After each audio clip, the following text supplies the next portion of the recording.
weather now. High winds bringing huge trees down during last night's storms, leaving a mess to clean up today. There have literally been hundreds of reports of similar incidents. WGN's Jenna Barnes joins us live from one of those locations at Melrose in California. Jenna. Micah and Ray, city crews really have their work cut out for them. As you said, we're at California and Melrose, and just about 5 minutes ago, one of those crews left this location after chopping up giant pieces of a tree and clearing that out after those limbs fell on top of several cars here during those high winds last night. But this is crazy. I heard people outside my apartment talking about what had happened, and they woke me up, and then I came out and saw this. Enormous pieces of a tree straddling Melrose Street in Avondale. Neighbors say the tree caved in the wind around midnight, and the debris is preventing Ben Morgan from getting to work. Because I can't move my car, and I see senior citizens in their home, I can't do that. His blue Toyota Corolla, one of about half a dozen cars with varying degrees of damage, stuck underneath.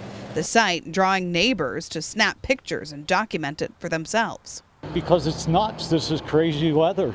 The Department of Streets and Sanitation's Bureau of Forestry has received more than 1,900 tree emergency requests since yesterday. And the city isn't the only part of Chicagoland cleaning up from the overnight winds that clocked at least 55 miles an hour. In Elgin, a tree fell on a car, a branch shooting through the windshield and injuring 2 people. In Round Lake Beach, crews removed a tree from the roof of a home. And service on the Yellow Line was suspended near the Dempster Skokie stop after a tree fell onto the tracks there. The work on Melrose underway. Ben Morgan is optimistic his transportation headache won't last too much longer.